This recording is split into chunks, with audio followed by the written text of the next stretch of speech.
दोस्तों नमस्कार। बिहार के तमाम शिक्षक साथियों का मेरे चैनल पर स्वागत। दोस्तों आज हम लेकर के आए हैं कि सक्षमता परीक्षा 1 2 3 4 5 कुछ का रिजल्ट आया, कुछ बन गए, कुछ परीक्षा दे दिए, वेट कर रहे हैं, कुछ परीक्षा देने के इंतज़ार में हैं और कुछ लोग फॉर्म भर के असमंजस की स्थिति में हैं, कोई सक्षमता दे करके ज्वाइन नहीं किया है। सारे मुद्दों पर मैं तमाम विशिष्ट शिक्षकों को और नियोजित शिक्षकों के लिए मैं संदेश देना चाहता हूं कि आखिर क्या हुआ आखिर सक्षमता परीक्षा आया तो बहुत बड़े पैमाने पर नियोजित शिक्षक ठहर क्यों नहीं गए, इसमें विशिष्ट शिक्षक क्यों नहीं बने। लोगों ने कमेंट किया कि आप लोगों में टैलेंट नहीं था इसलिए आप लोग विशिष्ट शिक्षक नहीं बने, है ना, बहुत सारे। और आप लोग सिस्टम पर बोझ बने हुए हैं। नियोजित शिक्षकों को कह रहे हैं लोग कि सिस्टम पर बोझ बने हुए हैं, आप लोग परीक्षा भी नहीं दिया और आप गए भी नहीं, हम लोग विशिष्ट शिक्षक बन गए। तो साथियों मैं ये कहना चाहता हूँ कि आप चले गए तो अच्छी बात है, लेकिन हम लोग नहीं गए, हम भी नहीं गए और बहुत सारे लोग नहीं गए। लेकिन जो विशिष्ट शिक्षक हमारे बने साथी, आखिर क्या हालत है उनकी। मैं आज कोई कटाक्ष करने के लिए मैं नहीं आया हूँ, मैं हालात से रूबरू होने आया हूँ कि जो विशिष्ट शिक्षक बने हैं उनको आखिर वेतन कम क्यों मिल रहा है, जबकि नियमावली में वेतन कम होने का सवाल नहीं था। आखिर वेतन कम क्यों मिल रहा है ना, वेतन तो कम नहीं मिलना चाहिए था। देखिए, चाहे आप विशिष्ट हों या नियोजित हों, हैं तो शिक्षक ही, सब लोग तो साथ में काम किया। आखिर 15,000 रुपया कम क्यों मिल रहा है, क्यों मिला नहीं, क्यों कम मिल रहा है।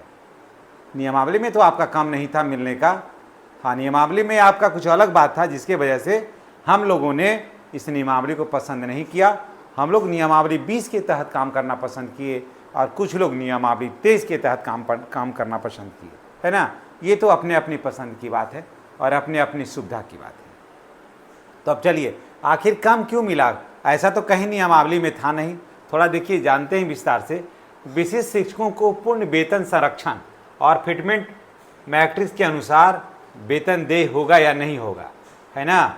ये सवाल सबसे पहले ज़्यादा है, गूंज रहा है कि आखिर जो उनका वेतन जो था, जो संरक्षण की बात हुई थी, आखिर जब आपने नियमावली में उस बात का उल्लेख किया तो आखिर क्या हो गई। ये माननीय नीतीश कुमार जी का नहीं है, इसमें कोई फॉल्ट नहीं है। ये देखिए, ये जो लोग पदाधिकारी लोग जो बनते हैं, जो पदाधिकारी लोग जो हैं यहाँ पर से मिसगाइड करते हैं सिस्टम को। वही लोग दिन भर बैठ करके अपने रूम में इसको संचालित करते हैं और शिक्षकों को शोषित करते हैं। देखिए, जब हम परीक्षा दे करके नियोजित से विशिष्ट बने तो जितना हमें वेतन मिलना चाहिए था वो तो वेतन मिलना चाहिए। बढ़ाइएगा या नहीं बढ़ाइएगा, घटाइएगा या आप जानिए, लेकिन जो मिल रहा था वो तो मिलता, वो नहीं मिला है। समझिए, सोच लीजिए, तो कब मिलेगा, थोड़ा इसको जानिए विस्तार से। विशिष्ट शिक्षकों के पूर्ण वेतन संरक्षण और फिटमेंट मैट्रिक्स के अनुसार वेतन दे होगा या नहीं होगा, तो ये जान लीजिए कि वेतन दे हर हाल में होगा। समझ गए, वेतन दे हर हाल में होगा। जो बकाया राशि है, जो नियोजित शिक्षकों को वेतन मिल रहा है वो तो वेतन मिलेगा ही मिलेगा, ना तक का तो कोई सवाल ही नहीं है। हमारे बहुत सारे विशिष्ट शिक्षक साथी हैं, उन्होंने बताया कि सर आप सिर्फ नियोजितों के लिए ही बनाइएगा, हमारे लिए नहीं बना, कोई बात आवाज़ नहीं उठाइएगा। दोस्तों, ये सरकार इतना संवेदनशील है ना कि इस सरकार के साथ जो है ना आवाज़ उठाने की ज़रूरत ही नहीं पड़ती है। हर मुद्दे को स्टेप बाय स्टेप ये सरकार स्वयं उठा लेती है ना। और इतना कुशल नेतृत्व है माननीय मुख्यमंत्री नीतीश कुमार जी का कि इनके नेतृत्व का तो हम कायल हैं। इसलिए मैं यही कहूँगा कि आप वेट करिए, बहुत बेहतर होगा। और देंगे तो नीतीश कुमार ही देंगे, किसी और पर भरोसा मत करिए, समझ गए। ये जो हैं हमारे विकास पुरुष हैं माननीय नीतीश कुमार जी, ये जो कहते हैं ये करते हैं, अब फालतू की बात ये नहीं करते हैं, समझ गए। तो इसलिए ज़रूर होगा। तो दोस्तों, आप जान लीजिए कि विशिष्ट शिक्षकों को पूर्ण वेतन संरक्षण और फिटमेंट मैट्रिक्स के अनुसार वेतन दे होगा, है ना, निश्चित रूप से होगा। अब बिल्कुल 100% तय है कि ये होगा। अब देखिए, सवाल क्या है, प्रॉब्लम क्या है कि नियोजित शिक्षक या फिर जो लीडर हैं या फिर जो जानकार थे नियोजित शिक्षक में, लोगों को समझाते रह गए या लोग इसमें चले गए, बाद में जाकर के पछता रहे हैं। अगर समझ जाते तो शायद वो लोग भी ठहर जाते, अगर ठहर जाते तो जानते हैं इस समय हम सब तमाम शिक्षकों की ताकत कहना था, जो कहते सो होता। लेकिन अब हम लोग तो दोस्तों देखिए, ऐसा नहीं है कि हम नियोजित शिक्षक भी कमज़ोर हुआ है और जो विशिष्ट शिक्षक बने हैं वो भी कमज़ोर हुए हैं। ये कहने में कोई अतिशयोक्ति नहीं है, कमज़ोर हम दोनों हो गए। क्योंकि देखिए, एक मानव के शरीर में ताकत तब होती है ज़्यादा जब दोनों हाथ सलामत होता है ना। तो एक हाथ मेरा कट गया, जब हमारे बहुत सारे साथी विशिष्ट बन गए तो हम लोगों का क्या हुआ, हम लोगों का एक हाथ कट गया, तो हम लोग कमज़ोर अवश्य हो गए हैं। लेकिन हौसला हम लोग हारे नहीं हैं, हम लोग नियोजित शिक्षक हौसला नहीं हारे हैं। और हमारा काम बोल रहा है, हमारा सीनियरिटी बोल रहा है, हमारा 20 साल का अनुभव बोल रहा है, इसलिए हम लोग हारे नहीं हैं। कमज़ोर तो निश्चित रूप से हुए हैं, इसमें तो कोई दो राय नहीं है। और मजबूत आप भी नहीं हुए हैं वहाँ जा कर के, जो विशिष्ट शिक्षक बने हैं वो भी मजबूत नहीं हुए। चलिए थोड़ा यहाँ पर देखते हैं। इसके अलावा इस नियमावली के को प्रभावी होने पर उनका वेतन फिटमेंट मैट्रिक्स के अनुसार देय होगा, ठीक है।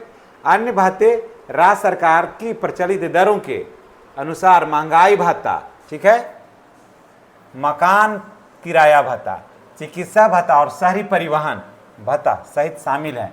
यानी कि इतना तो मिलना ही है। इसलिए विशिष्ट शिक्षक भाई बहन जो हैं उनको वो घबराए नहीं, ये नियमावली में तय है।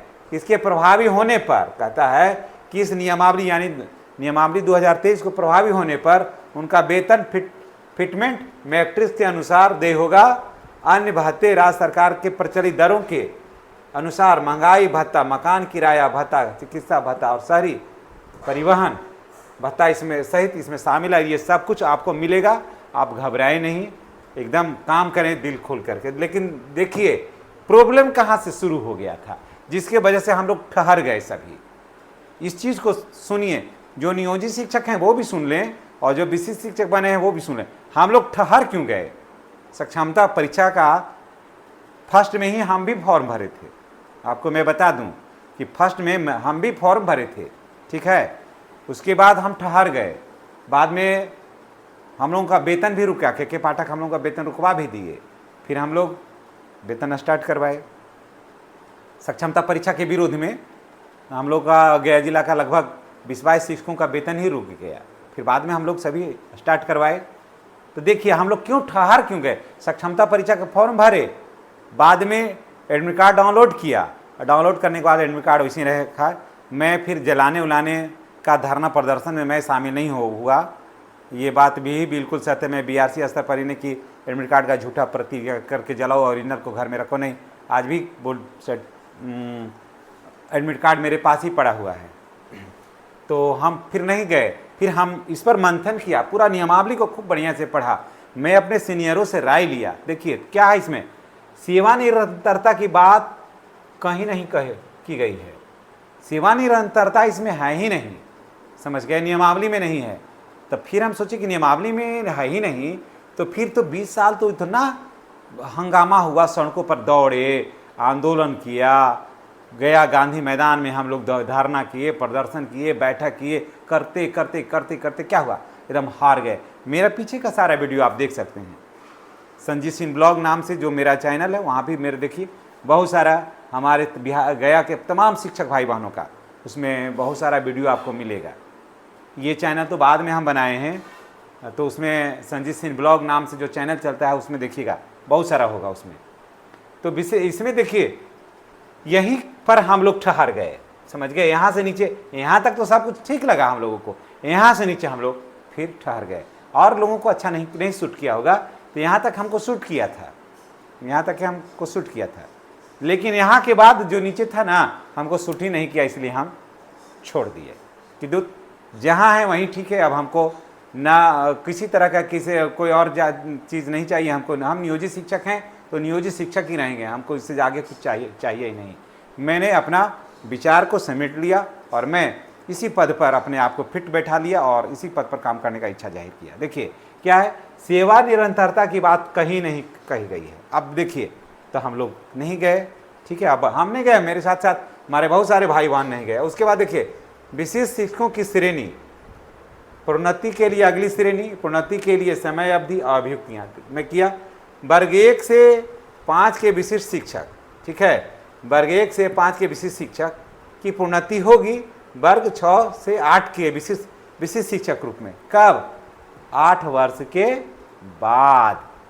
अब 8 वर्ष कब होगा? जब सेवा निरंतरता है, ये नहीं है, तो 8 वर्ष कब होगा?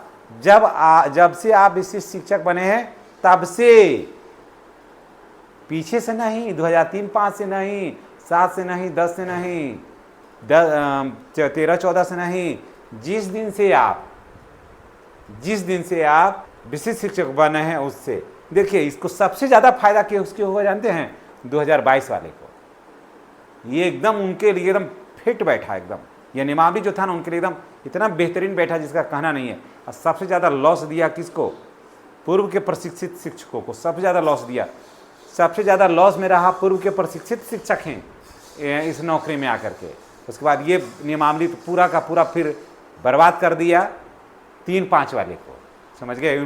3-5 वाले, 7 वाले पूर्व प्रशिक्षित, सेवा पूर्व प्रशिक्षित, सबको ये नियमावली एक को भी फिट नहीं बैठा। 8 वर्ष। उसके बाद भी कहता उपलब्ध रिक्तियाँ के अनुसार, रिक्ति उपलब्ध रहेगा तब होगा, नहीं तो नहीं होगा। आगे देखिए क्या कहता है, वर्ग 6 से 8 के विशिष्ट शिक्षक, वर्ग 6 से 8 के वरीय शिक्षक होंगे। कब? फिर यहाँ से 8 साल हो जाएगा तब, और इसमें यहाँ हो जाएगा और इनका भी 8 साल हो जाएगा तब, स्वस्थानिक उत्क्रमण में। तो ये तो ठीक है, स्वस्थानिक उत्क्रमण में मैंने उसी विद्यालय में पहले थे ये जो थे ये कनीय थे, अब हो जाएंगे यहाँ पर वरीय विशिष्ट शिक्षक हो जाएंगे। यहाँ पर तो चलिए ठीक है, लेकिन 8 साल होगा तब। आप बताइए कि उतना दिन जो सेवा किया, 20 साल सेवा किया, वो हो गया ख़त्म। तो दोस्तों ये हालत थी, इसके वजह से बहुत सारे शिक्षक जो थे वो नियोजित शिक्षक ही बने रहना पसंद किए। और आप अब बताइए कि अब जब 8 साल के बाद आपको प्रोन्नति मिलेगा, तब तो अब आपको स्नातक ग्रेड में तो प्रोन्नति आपकी होनी नहीं है। 8वें वेतन का तो लाभ आपको होना नहीं, 8वें वेतन आयोग का तो लाभ आपको होना नहीं है, क्योंकि 8वें वेतन का लाभ तो तब होगा जब आप पीछे से आते। तो देखिए कितना बड़ा लॉस है। अब देखिए सरकार की क्या नीति है ये तो हम नहीं जानते हैं, लेकिन असलियत यही है, यही कारण था कि विशिष्ट शिक्षक जो थे वही जो नियोजित शिक्षक थे वो जहाँ थे, जब लास्ट सभी लोगों ने इस बात को समझा तो जहाँ थे वहीं पर ठहर गए। बाकी मर्जी आपकी, आप सक्षमता दिए हैं, आप सक्षमता देने वाले हैं, आप लोग फॉर्म भरने वाले हैं, मर्जी आपकी, आप क्या करना चाहते हैं। हम लोगों तो ने इसको समझ लिया, हम लोगों ने इसको देख लिया, हम लोगों को लगा कि ये नियमावली हम लोग के अनुकूल नहीं है।